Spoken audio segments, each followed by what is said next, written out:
Thrifting ain't easy, unless you're watching me.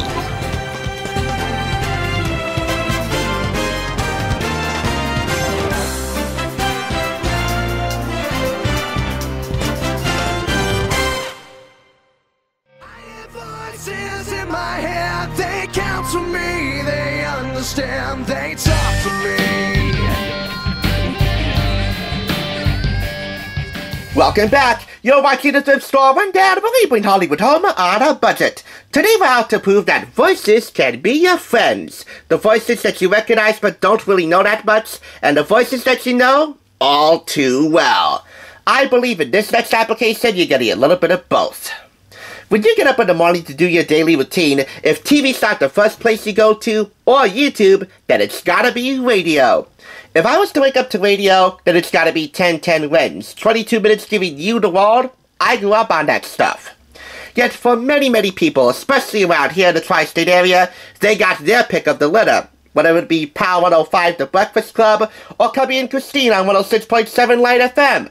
Yet 8 times out of 10, I think, they'll go for Z100, and the head curator of their beloved and cherished Morning Zoo, Elvis Duran, although nowadays it's known as Elvis Duran and the Morning Show.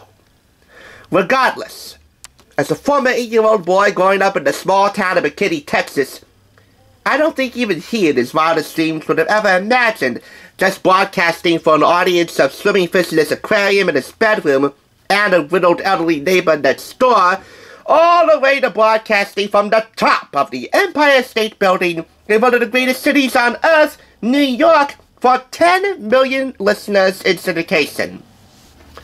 Even to this day, he still can't quite fathom that this is his real job. So the waiting question is, where do I begin?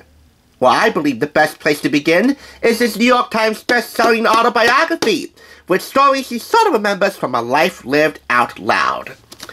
This 8-year book's publication, an imprint of Simon & Schuster, was picked up at Home Base, unique thrift store here in Paterson, New Jersey, for 25% off $1.99, and retails for $26.99 in the States, $35.99 in Canada.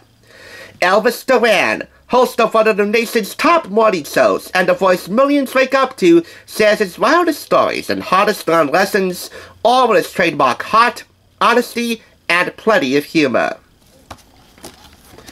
I believe the best way to summarize this book would be in a letter to his younger self, which I'll pull up for you now. It's right here. It's the final chapter, chapter 18 here. Dear younger me, this letter is the very last chapter he's writing before this book is going to press. Yes, you're gonna write a book, everyone said. So to summarize this in some detail, would be reading off these life lessons. 1. Your early obsession with radio is going to pay off. As an 8-year-old in McKinney, Texas, he built his own homemade radio studio, using a few electronic trinkets and a special club DJ mixer from Z100 Music World, I believe, in New York. You're gay and shy, don't have a perfect body, and are sometimes too generous. He talks about his coming out in the early 2010s, live on the air, thus making this acceptable for Pride Month, even the tail end of it. You're gonna party like a dirty rock star. After he got some paid work as a radio DJ in some southern cities, mainly in Houston, he developed a coke habit, a habit that got one of his dear friends in a heck of a lot of trouble. So yeah, he was definitely living off the food of vice. You're gonna end up with one of the most fabulous, high-paying radio jobs in the world, but that won't mean anything, really. He just does it for the love of the craft, for the love of the people he works with, and for the love of the listeners, of course. He takes you through a typical day at work on Elvis Duran and the Morning Show for Z100. That's one of iHeartRadio's flagship top 40 morning shows. You're gonna be scared sometimes, but that's okay. You're gonna realize that there's a fine line between fear and excitement. When you do, you'll succeed. You'll be tested by others on social media. Don't ask, it's horrible. And to your face. They'll do your best to try and bring you down and make you feel as if you're the cause of all the strife and problems in this world. They're warned. Period. especially during a crucial time between election season, that he and his fellow zoo animals discussed the election in broad detail. I don't think they picked any sides, but talking about politics at all really divided a lot of listeners, and he talks about that in one of the chapters in here. You're gonna fall in love more than once. His current and first husband would be Alex, a zookeeper at the Staten Island Zoo. But yet, he was just the last of many, many boyfriends that Elvis had accumulated throughout his time. The most important of all in this book would be a guy named Terry. You're gonna meet a guy named Dr. Oz, who's gonna save your life. And he did. Life-saving weight loss surgery. You're a good person, and above all, you're gonna be okay. Love yourself. Be your best friend. As far as additional tragedies in here, well, he regales where he was and what he was doing, of course broadcasting, when 9/11 happened. From the long road to New York City, all the way to an amateur's guide to 1% of the hotspots in New York, and of course, meeting the who's who of signature New York morning radio. We're talking current and former Elvis Duran alumni, and the zookeepers that we all know and pretty much recognize today, just from first listen. Scary, Froggy, Straight Nate, Carolina Bermudez, Greg T, both of them doing their own thing on another radio station. Gandhi, Bethany Watson, although she's only mentioned once, but she was definitely the hottest sounding of them all.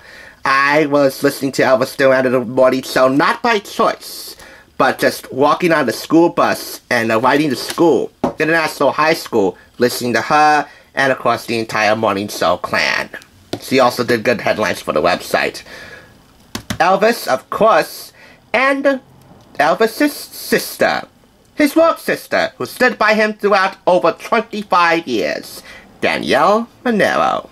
There are no photos in here, save for the cover photo, yet radio is here to help you paint a picture of what it would be like to hang out with the personalities that you listen to as you drop your kids off at school, as you make your lunch, or on the ride home.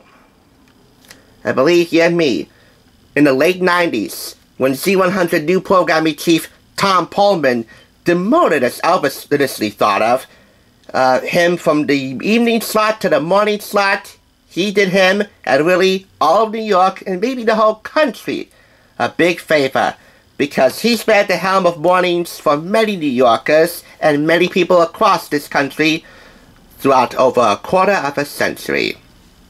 Z100, flamethrower, destroyer, legacy maker. To the listeners, to you, you have a story. You deserve happiness, and smiles, and puppies, and sunny beaches, and laughs. Lots of laughs, and love. Thank you for being there. I may not have been there by choice, but you know what? Now I'm in it for the long haul. And hopefully, you are too. One other thing that Elvis says in the acknowledgments, a voice is a friend. And if that is the case, Elvis, in my opinion, is not only one of the kings of radio, but just maybe the most loyal of all besties to listen to. I hope it'll be a long, long time before this Elvis leaves the building. Thanks for tuning in. Just so you know, there's no limit to bringing Hollywood home on a budget. Please go ahead and check out another awesome review like this one by clicking here, and make sure you subscribe by clicking here. Until next time, I'll catch you, as I always do, on the flip side.